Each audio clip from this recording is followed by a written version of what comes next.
In continuation, the second method or strategy is the utilization of a part of an organism.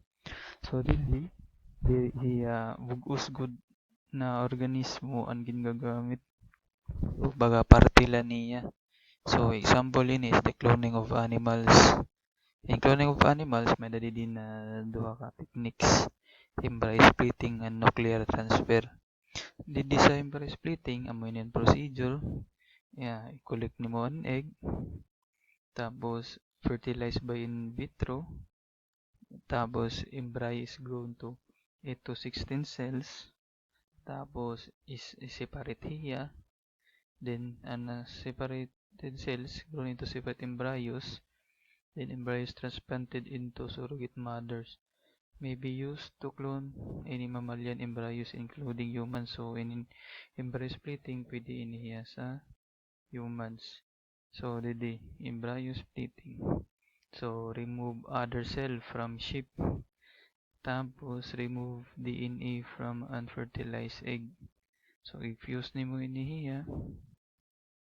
I-fuse nimo ang cells. Tapos mag-culture ka. And then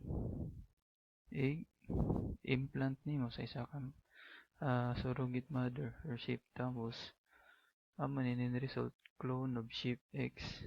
So any clone inihiya didi. So other cell from sheep X. Paano ka daw maka-clone? So to nag-remove ka lang other cell, tapos nagkuha ka remove DNA from unfertilized egg, ikuha mo DNA, confuse nimo culture tas implant. May ni embryo splitting. Then ini naman sa nuclear transfer. So ang nucleus kukuha hiya tikang sa egg, tapos inoculated eggs are fused with other cells. So i-fuse siya sa iba na cells. Tapos embryo or transplanted into a surrogate mother. So parehas gyud sa embryo splitting. I-transplant sa surrogate mother. So in 1987 maihan na ini si Dali ang pinakauna na clone na mammalian from an adult donor cell. So sa nuclear transfer didi man. So tissue cell donor. So ang nucleus is removed sa isa ka cell, tapos adi man ang egg cell, nucleus is removed, inihian nucleus. So insert hiya didi sa egg, tapos padamuon hiya, and then i-transplant hiya sa surrogate mother, tapos amo na niya cloned animals na siya. So amo niya ang nuclear transfer. Now kada kita sa vaccines. So yan na, grabe man ka familiar na sa inin COVID virus. So vaccines, ano ba ko din yan vaccines? And vaccines prevent diseases that can be dangerous or even deadly. Vaccines are greatly reduce the risk of infection by working with body's natural defense to safely develop immunity to disease. So vaccines class, and idea talaga ng vaccine is virus inihiya na ginwi-weekend, kumbaga ginpahina. Tapos kung mahina na hiya sa i-introduce sa human body para naton immune system maka-cope up, para ma-improve o mabusan sa immune system. May na kita itong pang antivirus. So may dali din mga types of vaccines. Ini summarize na ini. So live or attenuated vaccines, inactive vaccine, toxoid vaccines. So ini simplified naman ini. Kamo na rin pagbasa.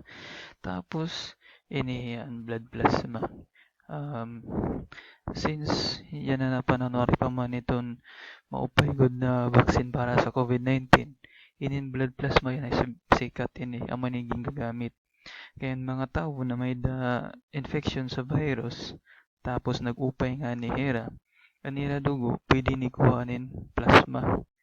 Pwede siya gagamiton para pang pag-improve sa mga tao na may sakit. Yep. The same virus ang nag-infect.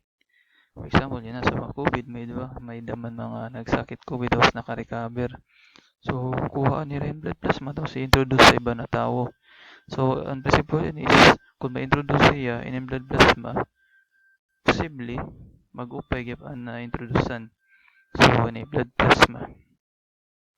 Uh, has been applied to the prevention treatment of many infectious diseases for more than 1 century. Over the past 2 decades, CP therapy or convalescent plasma was successfully used in the treatment of SARS, MERS, and H1N1 pandemic with satisfactory efficacy and safety. So, analysis from previous studies of SARS-CoV-2 infection and severe influenza showed statistically significant reduction in the pooled odds of mortality following CP therapy compared with placebo or no therapy. Good. So, naman ang blood plasma. Kukuhaan ng tao na may da. Kasi natong dugo, kuha na niya, di ba? Natong dugo is red. But may da ini portion na ito naka-red ang red blood cells. Okay, exert step para makuha niyo blood plasma.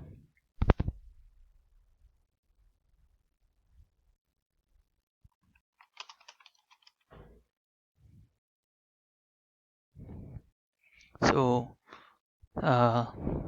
plasma is the clear straw colored liquid portion of blood that remains after red blood cells or white blood cells, platelets, and other cellular components are removed. So, amo niya class ang blood plasma. It is the single largest component of human blood, comprising about 50% and contains water, salts, enzymes, antibodies, and other proteins. So, possibly these antibodies na makakuan amoy makapa-offer makapa-help sa naton immune system.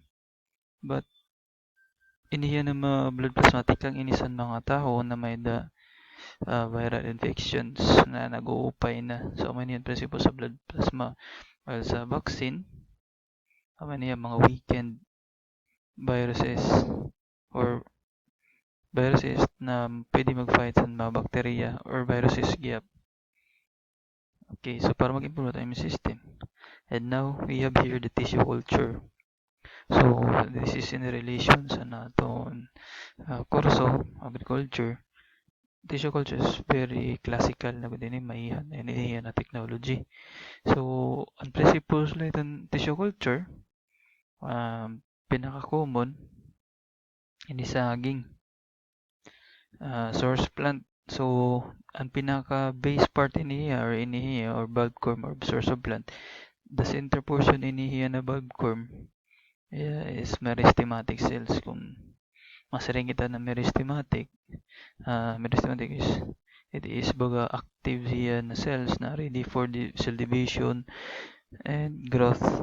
Tapos magkat kala didan pinakabut ngayon ibutang mo hiya sa mga garapon or test tubes na may da nutrients or agar na may da nutrients. So these nutrients are calculated or computed accurately para diri may masunog or diri magraraot sa sakob. Tapos magkalos na ini information, tapos magdamo ang cells, maggrow bagay niyan kugan sa or kugal sa niyo sa mad. Magdamo ini tapos kada isa na sila na tubo or na divide na nag-grow capable hiya to produce leaf or roots or to grow into one single plant. Imagine class isa ka cell pwede hiya matubo sa into isa ka tanom or isa ka plant. And then imo siya i-separate tapos i-harden nimo amo na ini. So, ang question kanina sa Krites, possible ba na wari pollination? Yes, possibly.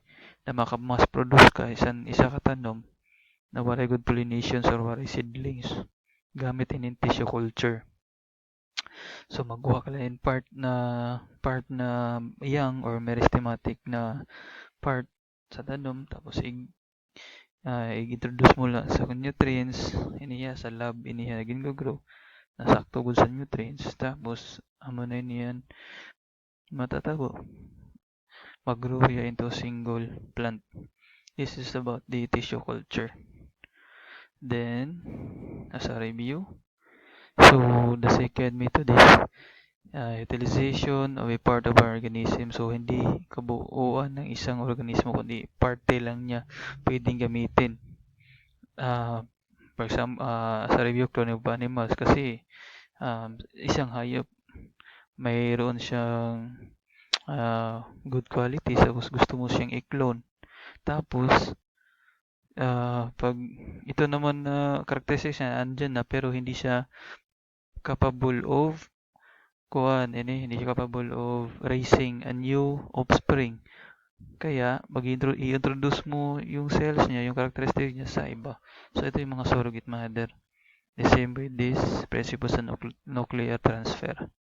Then meron tayong vaccine, hindi unwhole talaga na virus or bacteria but hindi yung kabuuan niya kundi iniweaken siya so hindi talaga kabuuan niya so pwede siya part of the organism. Tapos yung blood plasma, hindi naman buong tao yung ginagamit. So, di rin naman isa ka tao nagamit sa buong gandi. Blood plasma lang niya ginagamit. So, ini it is in the medical na. So, well, isa din tong techniques in biotechnology, blood plasma. Parte lang ng organism. Then we have here tissue culture, hindi yung buong halaman, kundi parte lang niya na meristematic. Pwede tayo makaka-produce.